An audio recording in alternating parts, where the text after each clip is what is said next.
Have you ever wondered how a nationwide movement begins and what fuels its momentum? Let's travel back to January 1921, the birth of the non-cooperation Khilafat movement. A movement that brought together diverse social groups, each with its own specific aspirations, yet all rallied under the cry for Swaraj, self-rule. This massive wave of civil disobedience began its lifeblood in the cities, with the middle class leading the charge. Picture this: thousands of students in a grand show of defiance bid goodbye to their government-controlled schools and colleges. Lawyers, once champions of the court, hung up their robes, choosing principle over practice. Council elections were given the cold shoulder, boycotted in most provinces. But it didn't stop there. The movement's heartbeat echoed through the economic corridors of the nation. As we'll see, the effects were nothing short of dramatic and far-reaching. What happens when a city decides to resist foreign influence and embrace self-reliance? The non-cooperation Khilafat movement in the cities was a testament to this spirit of defiance and self-determination. The city dwellers boycotted foreign goods, trading in self-reliance for colonial dependence. Foreign cloth was not just shunned, but burnt in public bonfires as a symbol of this rejection. The impact was so significant that the import of foreign cloth halved in just 1 year. Merchants and traders took up the mantle of resistance, refusing to trade in foreign goods or finance foreign trade. The boycott movement spread like wildfire, with people discarding imported clothes and donning Indian ones, leading to a substantial increase in the production of Indian textile mills and handlooms. However, this wave of resistance faced challenges. Khadi cloth, the symbol of the movement, was more expensive than mass-produced mill cloth. For the poorer sections of society, this posed a significant financial hurdle.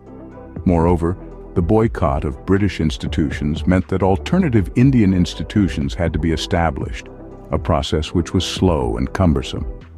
This led to a gradual slowdown of the movement in the cities. Despite the challenges, the movement had already sparked a flame that was about to spread to the countryside.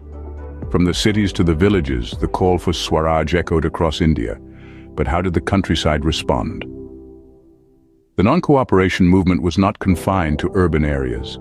It spread to the countryside, drawing into its fold the struggles of peasants and tribals who were already grappling with their own issues. In the heartland of Awadh, a charismatic leader emerged, Baba Ramchandra, a sannyasi who had been an indentured laborer in Fiji earlier. He led the peasants in their fight against talukdars and landlords who were burdening them with exorbitantly high rents and a myriad of other cesses. The peasants were also forced to do begar, a form of unpaid labor, at the landlords' farms. The demands of the peasant movement were straightforward yet powerful. They sought a reduction of revenue, an abolition of begar, and a social boycott of oppressive landlords. To enforce their demands, they organized nai, dobi bans, depriving landlords of the services of barbers and washermen.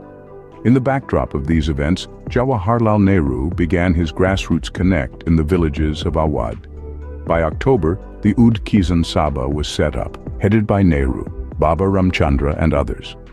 Within a month, over 300 branches sprouted up in the region, creating a formidable force against the oppressive system. From the cities to the villages, the non-cooperation Khilafat movement swept across India, leaving a lasting impact on the nation's journey towards independence. So what can we glean from this historical episode? Well, we've seen the diverse participation in the non-cooperation Khilafat movement, with various social groups each having their own specific aspirations but all responding to the call of Swaraj. We've learnt about the dramatic economic impacts as foreign goods were boycotted and the production of Indian textile mills and handlooms increased. We've also followed the movement's spread from the cities to the countryside, engaging peasants and tribals in the struggle. The non-cooperation Khilafat movement, a pivotal chapter in India's history, teaches us about the power of unity, the strength of non-violent resistance, and the enduring spirit of a nation on the path to self-determination.